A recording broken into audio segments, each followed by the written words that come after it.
Bonsoir à tous, chers amis, chers camarades. Déjà, je tiens à excuser Sophie Binet qui est en week-end prolongé hors de Paris, mais qui était là l'année dernière et qui aurait été là cette année, évidemment. Après, week-end de 3 jours, on est pas mal à être parti de Paris, donc je tiens à l'excuser, mais évidemment, elle a tenu à ce que la CGT soit présente. Donc moi, je suis Emmanuel Vire, un membre de la direction confédérale et en charge de la lutte contre les idées extrême droite, et je suis accompagné de Benoît Martin, qui est secrétaire général de l'Union départementale CGT de Paris. Voilà. Et évidemment, un grand merci à Mémorial 98 et au RAR pour l'organisation chaque année de cet événement.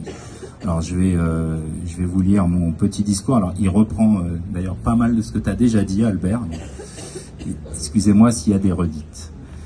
Dans la nuit du 9 au 10 novembre 1938, l'Allemagne nazie s'enfonça définitivement dans l'horreur. En quelques heures, 275 synagogues furent brûlées, 7500 commerces pillés, des dizaines de juifs exécutés et des milliers d'autres battus, arrêtés, puis déportés. Il ne s'agissait pas, comme voulait le faire croire le régime hitlérien, d'une réaction populaire suite à l'assassinat d'un conseiller d'ambassade allemand à Paris, mais bien de pogroms planifiés et organisés contre les populations juives. La machine nazie était en marche et n'allait plus jamais s'arrêter. Jusqu'à la nuit de cristal, l'élimination des Juifs relevait des bases œuvres des hommes de main du Parti national-socialiste. Après le 9 novembre 1938, l'État en devient l'organisateur zélé. Les Juifs furent éliminés de la vie économique, privés de leurs biens, contraints au travail forcé, confinés dans des ghettos.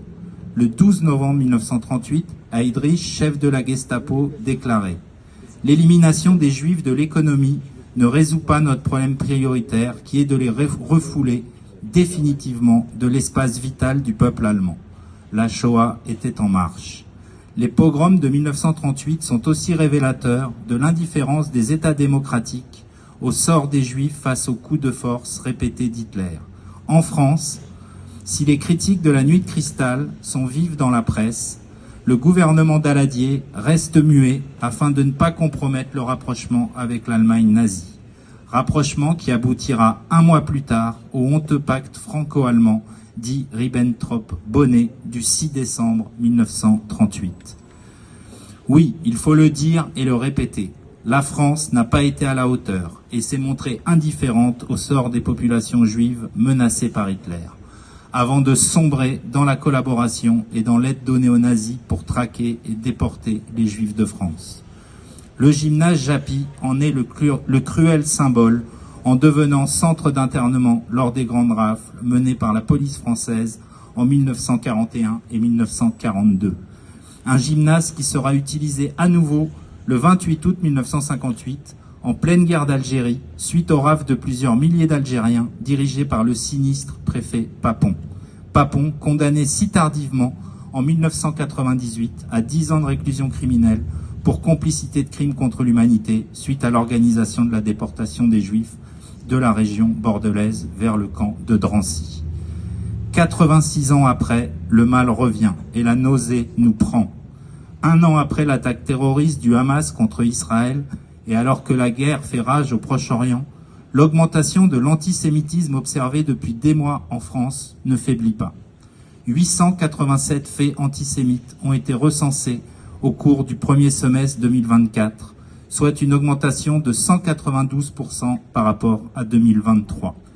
Les événements de jeudi soir à Amsterdam, où l'on a assisté à des scènes insupportables de chasse aux Juifs, en sont aussi une nouvelle démonstration.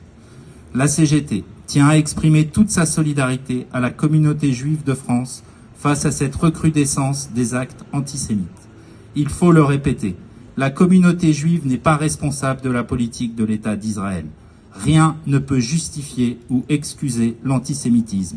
Critiquer et combattre, comme nous le faisons à la CGT, la politique de l'État d'Israël, dénoncer les dizaines de milliers de victimes civiles à Gaza, défendre le droit des Palestiniens à disposer d'un État dans le cadre des résolutions de l'ONU, ce n'est pas être antisémite.